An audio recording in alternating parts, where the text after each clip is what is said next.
Copa America 2024 এর quarter ফাইনালে মুখোমুখি হয় ডিফেন্ডিং চ্যাম্পিয়ন আর্জেন্টিনা এবং ইকুয়েডর। ম্যাচের শুরু থেকেই একের পরে এক আক্রমণ করতে থাকে ইকুয়েডর, একের পরে এক চান্স ক্রিয়েট করতে থাকে ইকুয়েডর, কিন্তু আক্রমণ ভাগের দুর্বলতার কারণে তা কাজে লাগাতে পারেনি দলটি। বিপরীতে ম্যাচের 35তম মিনিটে মেসির নেওয়া কর্নার থেকে ম্যাকালিস্টারের প্রথম হেড এবং লিসান্দ্রো মার্টিনেজের দ্বিতীয় হেডে প্রথম গোল পায় আর্জেন্টিনা। এরপর আরও আক্রমণের গতি বাড়ায় আর্জেন্টিনা, কিন্তু প্রথমার্ধে আর কোনো গোলের দেখা পায়নি কোনো দল। ফলে প্রথমার্ধে 1-0 গোলে এগিয়ে বিরতিতে যায় আর্জেন্টিনা। দ্বিতীয়ার্ধে একই ধারাবাহিকতা বজায় রাখে আর্জেন্টিনা, কিন্তু 64 মিনিটের মাথায় আর্জেন্টিনার ডি বক্সের মধ্যে ডি পল এর হাতে বল লাগায় হ্যান্ডবলের ডিসিশন দেন রেফারি এবং পেনাল্টি পায় ইকুয়েডর, কিন্তু ভ্যালেন্সিয়ার শট বার পোস্টে লেগে ফিরে আসে।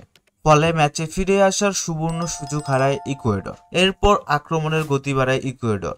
ম্যাচের যোগ করা অতিরিক্ত সময়ে 91 মিনিটের মাথায় কেভিন রদ্রিগেজ এর অসাধারণ গোলে সমতা আনে ইকুয়েডর। নির্ধারিত সময়ে কোনো দল আর কোনো গোল করতে না পারায় ম্যাচ চলে যায় টাইব্রেকারে। আর্জেন্টিনার হয়ে প্রথম পেনাল্টি নিতে আসেন মেসির নেওয়া শট মিস হলে অ্যাডভান্টেজ চলে যায় ইকুয়েডরের পক্ষে, কিন্তু আর্জেন্টিনার গোলরক্ষক এমিলিয়ানো মার্টিনেজ মেনা এবং মিন্ডার শট সেভ করেন। তার এই দুর্দান্ত সেভে অ্যাডভান্টেজ পায় আর্জেন্টিনা। নিকোলাস অটামেন্ডির শটে 4-2 গোলের ব্যবধানে সেমিফাইনাল নিশ্চিত করে আর্জেন্টিনা।